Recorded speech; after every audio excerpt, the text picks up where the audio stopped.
डूंगरपुर प्रजामंडल।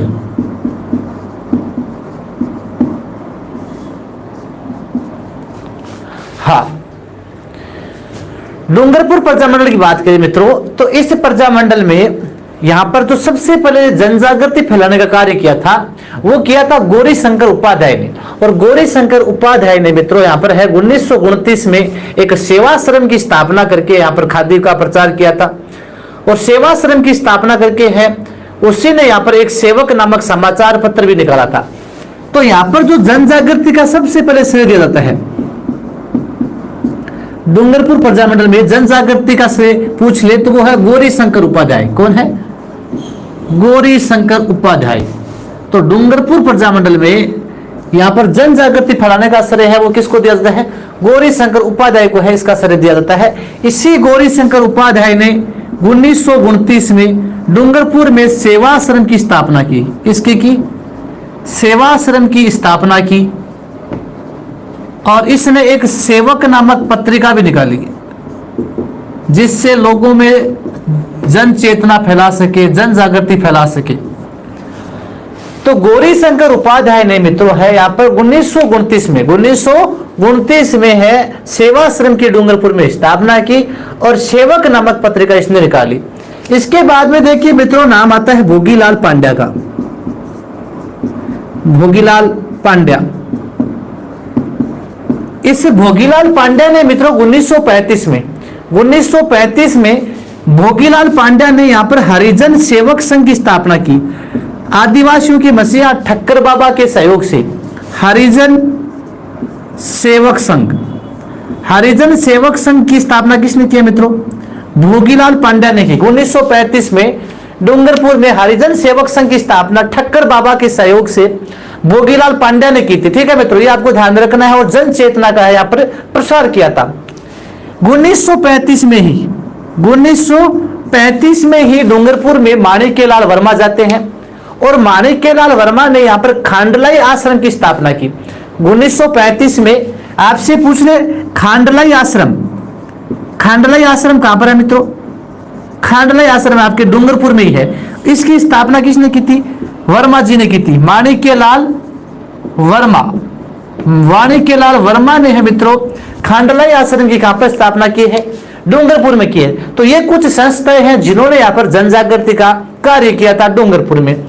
तो देखिए मित्रों जन जागृति की बात की जाए सबसे पहले गौरी शंकर उपाध्याय आता है 1929 में, सेवाश्रम की स्थापना करता है और सेवक नामक पत्रिका निकाली थी। भोगीलाल पांड्या ने 1935 में हरिजन सेवक संघ की स्थापना की। इसके अलावा भोगीलाल पांड्या ने यहाँ पर है मित्रों डूंगरपुर में हरिजन छात्रावास की भी स्थापना की थी। बागड़ सेवा मंदिर भी इसी ने यहाँ पर बनाया था। बागड़ सेवा मंदिर भी भोगीलाल पांड्या ने बनाया था।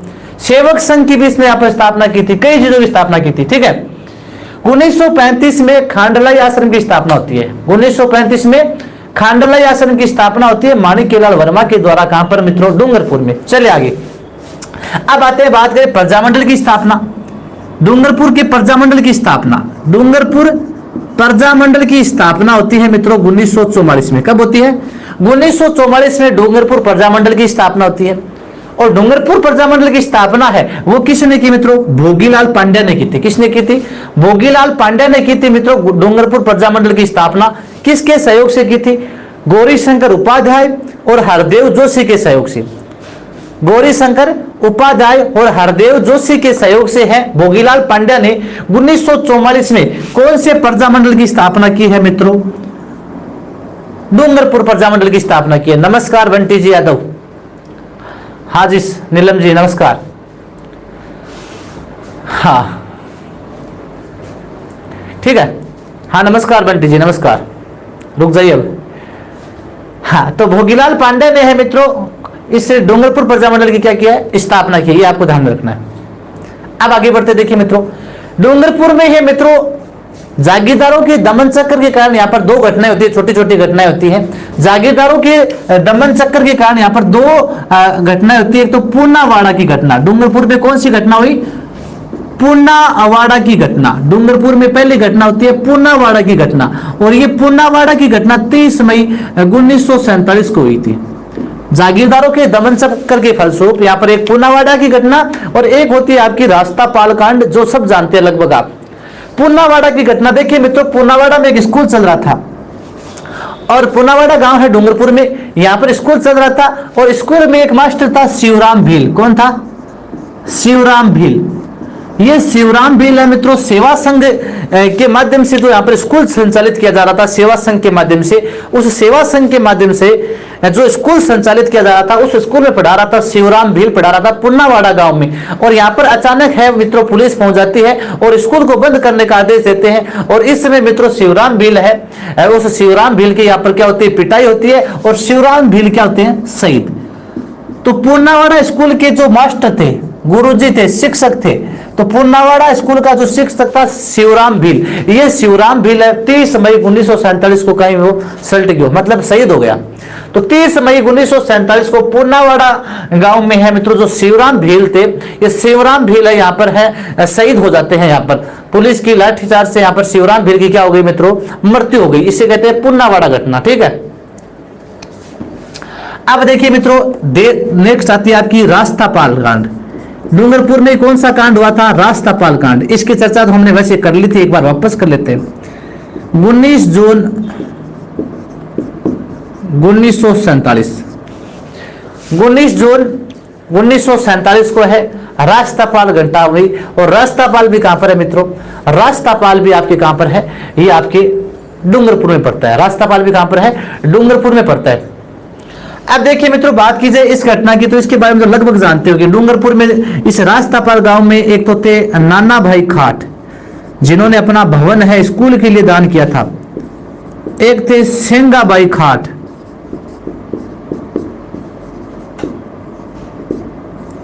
नाना भाई खाट और सेंगा भाई खाट, जो रास्तापाल गांव की स्कूल को संचालित कर रहे थे। और यहां पर भी मित्रों डूंगरपुर मारावल के आदेश पर है मित्रों, पुलिस सुपरिटेंडेंट आता है और मजिस्ट्रेट आता है, स्कूल बंद करने का आदेश देता है इनको। लेकिन ये दोनों कहते हैं कि जब तक प्रजामंडल का आदेश नहीं होगा, जब तक प्रजामंडल का आदेश नहीं होगा, सेवा संघ का आदेश नहीं होगा, तब तक हम स्कूल को यहां पर बंद नहीं करेंगे। तो यहां पर है पुलिस सुपरिटेंडेंट के द्वारा यहाँ पर मित्रों जो नाना भाई खाट है इसकी बुरी तरीके से पिटाई की जाती है डंडों की सरियों की सहायता से, और नाना भाई खाट की क्या हो जाती है मित्रों? यहाँ पर मृत्यु हो जाती है। इसके पश्चात है मित्रों सेंगा भाई खाट है। इस सेंगा भाई खाट को पुलिस है अपने जो पुलिस की जो गाड़ी थी उस गाड़ी के पीछे बांध कर इसके हाथ और इसको घसीटती है और रास्तापाल गांव में पूरे में घुमाती है, लेकिन किसी की भी हिम्मत नहीं होती है किसी सेंगा भाई को छुड़ा ले।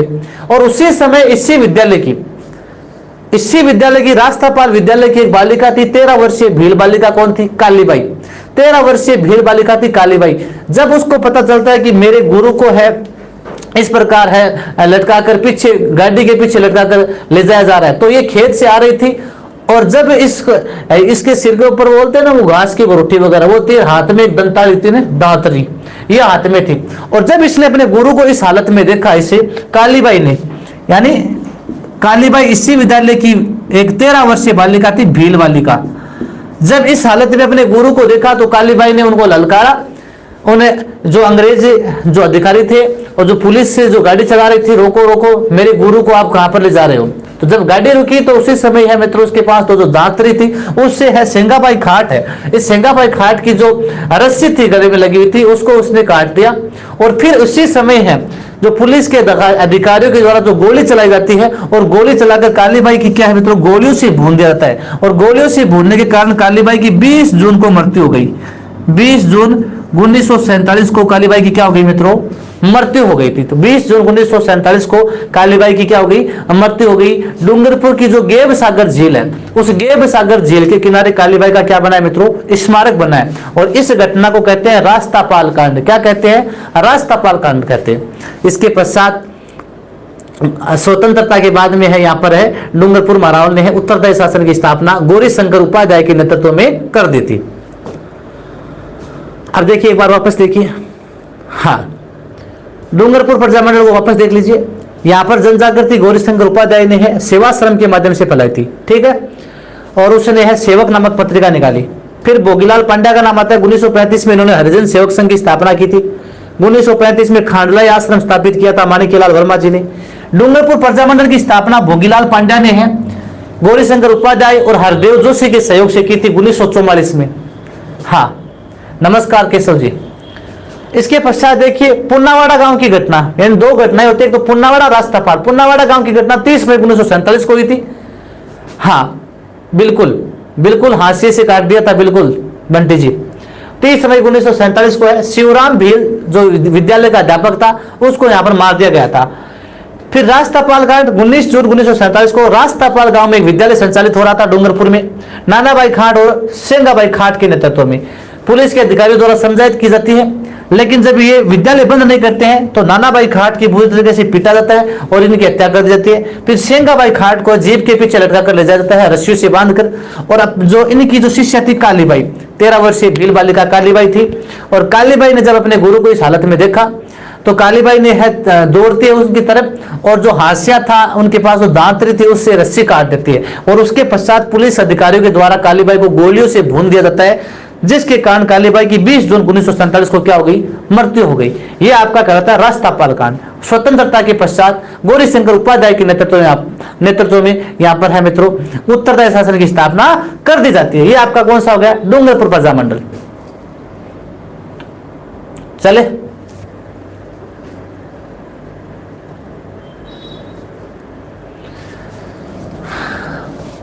ले लिया स्क्रीनशॉट। राम राम जी, कल्याण जी,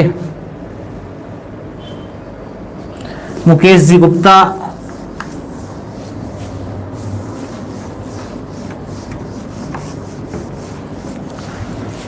डूंगरपुर हो गया। अब चलते हैं बांसवाड़ा। बांसवाड़ा के बाद प्रतापगढ़, प्रतापगढ़ के बाद में जैसलमेर, और अंतिम हो जाएगा आपका झालावाड़। चले अब देखिए मित्रों, इसके बाद में देखिए इसी क्रम में आगे बढ़ते हैं हम। डूंगरपुर के बाद में चलते हैं बांसवाड़ा।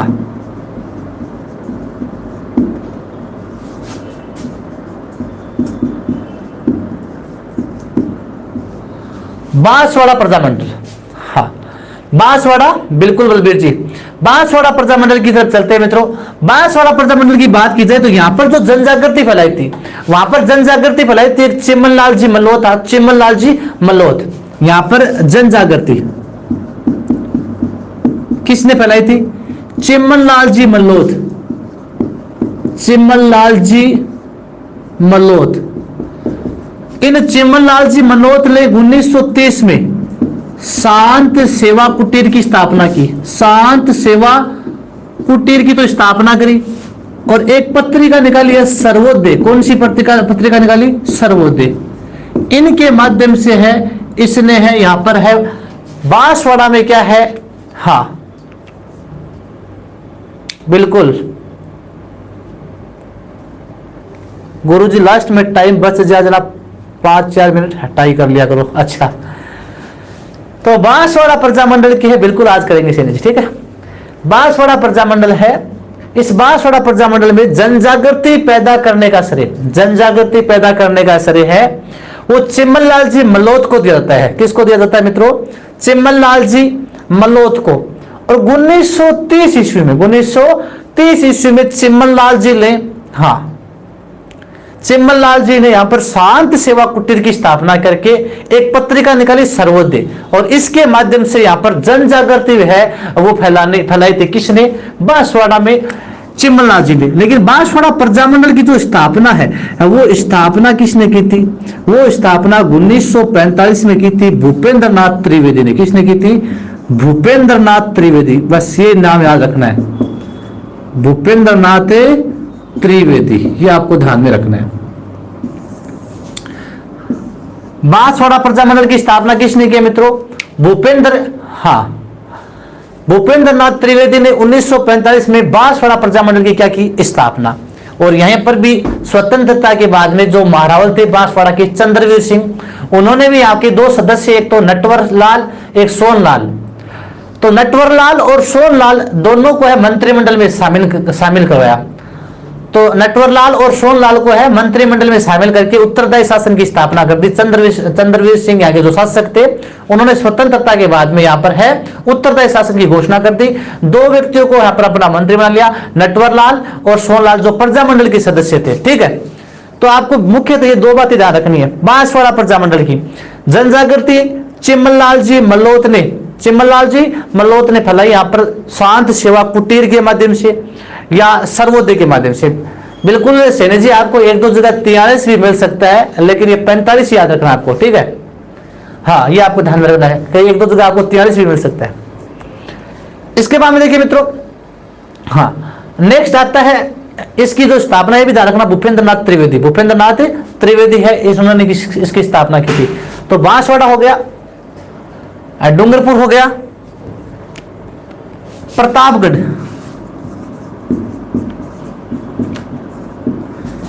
उन्नीस सौ 45। प्रतापगढ़ में ध्यान रखना, प्रतापगढ़ प्रजामंडल की स्थापना कब हुई थी, यहां लिख लो, नहीं दिख रहा तो, प्रतापगढ़ प्रजामंडल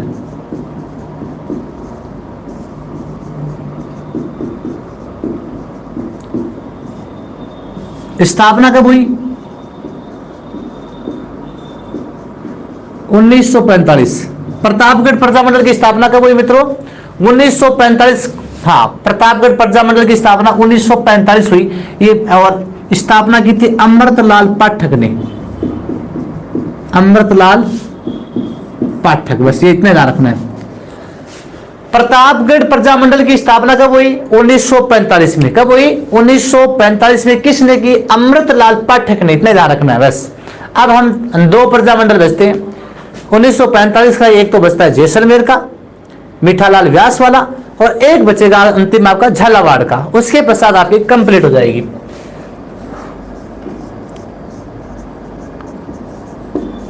जैसलमेर प्रजामंडल, जैसलमेर प्रजामंडल की बात की जाए, पहले यहां पर मित्रों जैसलमेर में प्रजा परिषद की स्थापना हुई थी। जैसलमेर राज्य की जो प्रजा परिषद की स्थापना है वो 1939 में हो गई थी शिव शंकर गोपा के द्वारा। तो पहले तो यहां पर जो जैसलमेर प्रजामंडल में जो प्रजा परिषद बना था, जैसलमेर का जो प्रजा परिषद बना था, उसकी स्थापना कब हुई थी, 1939 में। जैसलमेर में जो प्रजा परिषद बना था, इसकी स्थापना 1939 में हुई थी। और किसने की थी प्रजा परिषद की स्थापना मित्रों, किसने की थी, शिव शंकर गोपा।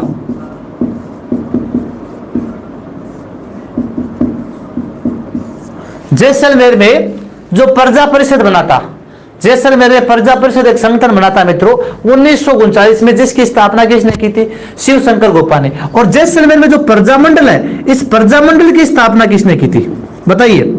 जैसलमेर प्रजामंडल की स्थापना कब हुई, जैसलमेर प्रजामंडल की स्थापना कब हुई, 1945 में हुई। कब हुई, 1945 में, मीठालाल व्यास के द्वारा। किसके द्वारा हुई थी, मीठालाल व्यास। जैसलमेर प्रजामंडल की स्थापना कब हुई मित्रों, 1945 में। कब हुई स्थापना, 1945 में, मीठालाल व्यास के नेतृत्व में हुई थी जैसलमेर प्रजामंडल की स्थापना। और प्रजा परिषद की स्थापना शिवशंकर गोपा ने 1939 में कर दी थी। लेकिन जैसलमेर की जनता में मुख्य रूप से तो जनजागृति फैलाई थी, जनता को सबसे ज्यादा किसी ने मित्रों आकर्षित किया था, जनजागृति फैलाई, तो उसका नाम आता है सागरमल गोपा। कौन आता है, सागरमल गोपा, जिसके बारे में मैंने आपको काफी डिटेल में बताया था जब मैंने सागरमल गोपा का व्यक्तित्व आपको पढ़ाया था। सागरमल गोपा की बात आती है मित्रों, जैसलमेर की जनता में सबसे अधिक जनजागृति किसने फैलाई थी, सागरमल गोपा ने। सागरमल गोपा की बात करें तो 1900 ईस्वी में इनका जन्म हुआ था जैसलमेर में। फिर वे कानपुर की तरफ चले गए थे, और राजस्थान की जो जैसलमेर और हैदराबाद रियासत है, इन पर रोक भी लगा दी थी, इनको वहां पर जाने भी नहीं दिया गया था। हाँ, और बात की जाए इन सागरमल गोपा की, तो सागरमल गोपा को मित्रों देखिए 1941 में है 6 वर्ष की जेल हो गई थी। 1941 में ये 6 वर्ष की जेल हुई थी। मतलब सागरमल गोपा ने मित्रों जैसलमेर में एक पुस्तक लिखी थी, जैसलमेर में गुंडा राज, है ना, जैसलमेर में गुंडा राज नामक एक पुस्तक लिखी थी। उसके पश्चात है मित्रों ये है कानपुर में चले जाते हैं, और इनके पिता की जब मृत्यु होती है, तो मृत्यु होती है 1940 में, तो अपने पिताजी की मृत्यु होने पर ये 1940 में वापस आते हैं जैसलमेर में। और जैसलमेर में आते ही इन्हें है 1941 में 6 वर्ष की जेल हो जाती है। और मुख्य कारण था इनका एक पुस्तक थी जैसलमेर में गुंडा राज, जैसलमेर में गुंडा राज। तो जैसलमेर में गुंडा राज नामक पुस्तक लिखी थी इन्होंने। इसके अलावा भी इनकी पुस्तक और थी, देखो इसके अलावा भी पुस्तक कौन सी थी, आजादी के दीवाने, आजादी के दीवाने। एक पुस्तक आती है इनकी रघुनाथ सिंह का मुकदमा, रघुनाथ सिंह का मुकदमा। ये 3 प्रमुख पुस्तकें थी, ये 3 प्रमुख पुस्तकें थी सागरमल गोपा की, जिनके माध्यम से यहाँ पर जनता में चेतना, जन जागृति फैलाई थी। लेकिन मुख्य पुस्तक थी जैसलमेर में गुंडा राज। और जैसलमेर में गुंडा राज जो पुस्तक लिखी थी, तो यहाँ के महारावल शासक के विरुद्ध है, वो जवाहर सिंह जो शासक थे उनके विरुद्ध यहाँ पर है काफी सारी टिप्पणी की गई थी। तो जवाहर सिंह भी इनके क्या हो गए थे, खिलाफ हो गए थे उस समय। तो जवाहर सिंह ने फिर उन्हें क्या है, जेल में डलवा दिया था। तो जैसलमेर में गुंडा राज, इसी पुस्तक के कारण इनको जेल हुई थी। इसी पुस्तक में इन्होंने जैसलमेर राज्य का है विवरण किया था, जैसलमेर की जनता पर किस प्रकार अत्याचार किए जाते थे वहां के शासक जवाहर सिंह के द्वारा। फिर रघुनाथ सिंह का मुकदमा और आजादी के दीवाने, ये आजादी के दीवाने जो पुस्तक है इन्होंने जेल में लिखी थी, ठीक है। 6 वर्ष की इन्हें जेल हुई थी। फिर मित्रों 3 अप्रैल 1946 को, 3 अप्रैल 1946 को जब ये जेल में थे मित्रों, तो उसी समय मित्रों जेल का एक जेलर या थानेदार था गुमान सिंह। कौन था? गुमान सिंह, ये थानेदार था।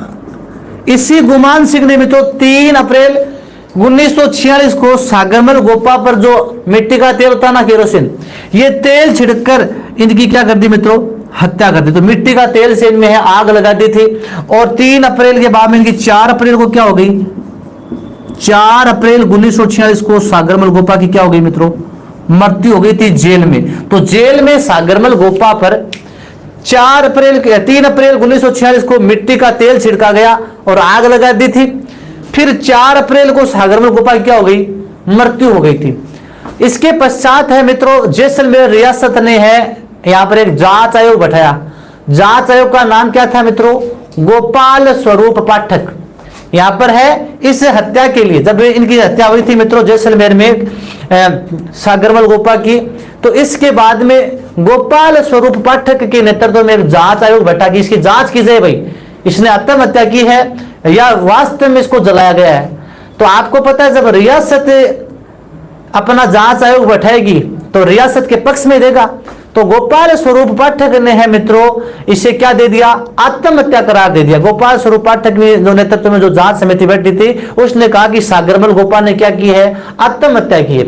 जबकि इसके पश्चात कांग्रेस की तरफ से जयनारायण व्यास है, उन्होंने जांच की। तो जयनारायण व्यास ने कहा था कि यह एक जघन्य है, हत्याकांड कह सकते हैं इसको, बहुत ही बुरी घटना है ये जैसलमेर में। तो ये आपको ध्यान में रखना है, गोपाल स्वरूप पाठक ने इसे आत्महत्या करार दे दिया था, लेकिन वास्तव में इन्होंने आत्महत्या नहीं की थी। जेल में है मित्रों इन पर तेल छिड़का गया था मिट्टी का, और इसके कारण ही इनकी क्या हुई थी, बाद में 4 अप्रैल को क्या हो गई थी, सागरमल गोपा की मृत्यु हो गई थी। ये आपको ध्यान में रखना है। गुमान सिंह थानेदार था, ठीक है।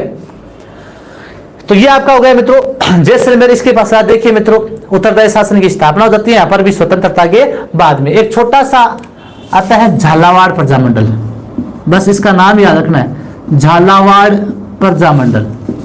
स्थापना 1946, कब हुई, 1946। राजस्थान का अंतिम प्रजामंडल, पूछ ले आपको कि राजस्थान का अंतिम प्रजामंडल कौन सा था। राजस्थान का अंतिम प्रजामंडल कौन सा था मित्रों, तो अंतिम प्रजामंडल झालावाड़ था। और 1946 में झालावाड़ प्रजामंडल की जो स्थापना की थी मांगीलाल भव्य ने, किसने की थी, मांगीलाल भव्य। मांगीलाल भव्य ने झालावाड़ प्रजामंडल की क्या की थी मित्रों, स्थापना की थी 1946 में। तो ये ध्यान रखना है, राजस्थान का अंतिम प्रजामंडल, पूछ ले आपको एग्जाम में कि राजस्थान का अंतिम प्रजामंडल। बिल्कुल सैनी जी, आईएसपीसी ने व्यास जी को भेजा था, बिल्कुल अखिल भारतीय देशी राज्य लोक परिषद ने व्यास जी को भेजा था। व्यास जी ने इसे जघन्य है हत्याकांड दिया था, न कि आत्महत्या बताया था। ये कहा कि इनकी जेलरों की गलती है, इसी की वजह से ये हत्याकांड हुआ था, ठीक है। इसके पश्चात हमने पढ़ा भी था कि जो नेहरू थे, पंडित नेहरू ने भी है यहाँ पर इसकी क्या की थी, निंदा की थी। यानी ये न सिर्फ जैसलमेर के शासकों की बल्कि पूरे राजपूताना के शासकों के लिए एक शर्म की बात है। इसी के बारे में कहा था सागरमल गोपा की हत्या के बाद में पंडित नेहरू ने कहा था ये, ठीक है। तो झालावाड़ प्रजामंडल आपको ध्यान रखना है, राजस्थान के अंतिम प्रजामंडल आंदोलन था ये 1946 में। 1946 में इसकी स्थापना हुई थी, मांगीलाल भव्य ने की थी। इसके अलावा आपको ये ध्यान रखना मित्रों, एक रियासत थी आपकी टोंक, कौन सी थी? टोंक। और टोंक रियासत में प्रजामंडल का गठन नहीं हुआ था, यह भी ध्यान रखना आप, ठीक है। बलबीर सिंह किस शासक ने नेत्रंग की रचना की? तो बलबीर सिंह बूंदी के शासक थे बुद्ध सिंह। कौन थे? बुद्ध सिंह। और बुद्ध सिंह ने एक ग्रंथ लिखा था नेत्रंग, ठीक है। हाँ, तो झालावाड़ प्रजामंडल हो गया। और टोंक रियासत है, इस टोंक रियासत में आपको ध्यान में रखना मित्रों, टोंक रियासत में प्रजामंडल का गठन नहीं हुआ था। तो ये आपके मित्रों क्या होते हैं, आज प्रजामंडल यहां पर क्या होते हैं मित्रों, कंप्लीट हो जाते हैं। और इसी के साथ देखिए मित्रों, हमने राजस्थान से संबंधित जितने भी टॉपिक्स थे हिस्ट्री के अंतर्गत, वो सारे के सारे टॉपिक हमने किए, है ना, सारे के सारे टॉपिक हमने यहाँ पर किए हैं, ये आपको ध्यान में रखना है। और कल या जो कल और परसों 1-2 दिन तो मैं छुट्टी रखूंगा, वैसे भी गांव जाएंगे, 1-2 दिन रेस्ट करेंगे। और उसके बाद में मित्रों हम जो पढ़ेंगे, एक क्लास पढ़ेंगे मुगल मारवाड़ मुगल और जो राजपूतों का जो संबंध था ना, मुगल राजपूतों का संबंध, यानी मुगलों का और राजपूतों के साथ कौन सी संधिया हुई, किसने विवाह किया राजपूतों के साथ, वैसे मैं पढ़ा दिया आपको डीपली में। सभी जब शासक पढ़ाए थे, मेवाड़, मारवाड़, आमेर, इतिहास पढ़ाया था, मैंने बता दिया किसका साथ किसका क्या संबंध था। लेकिन एक क्लास शॉर्ट में करेंगे उसको। रेट में टॉपिक दे रखा है मुगल राजपूत संबंध, है ना। तो मुगल राजपूतों के जो संबंध है, उनके विवाह है किस प्रकार, किसके साथ हुआ था, संधि किस प्रकार हुई थी, किसका युद्ध, अकबर का किस किसके साथ युद्ध हुआ था, किसके साथ वैवाहिक संबंध उसने स्थापित किए थे। हाँ, धन्यवाद मोनिका जी राठौड़, बहुत बहुत धन्यवाद आपका। हाँ, इसके बाद एक क्लास के बाद में हम स्टार्ट करने जा रहे हैं इंडियन हिस्ट्री। तो इंडियन हिस्ट्री में भी बहुत मजा आने वाला है मित्रों, आपको इंडियन हिस्ट्री करवाएंगे, सल्तनत काल से स्टार्टिंग करेंगे हम, यानी ट्यूसडे या वेडनेसडे से, मतलब मंगलवार बुधवार से हमें इंडियन हिस्ट्री है वो स्टार्ट कर देंगे, सल्तनत काल से हम स्टार्ट करेंगे। उम्मीद करता हूं आपको क्लास है ये आपको समझ में आएगी। हाँ, तो ये आपको ध्यान में रखना है मित्रों, ये आपका आज प्रजामंडल है यहाँ पर क्या हो गया है, कंप्लीट हो गया है। और क्लासें कैसी लग रही हैं, इसी प्रकार अपना सहयोग बनाते रहिए मित्रों। तो धन्यवाद, मिलते हैं नेक्स्ट क्लास में।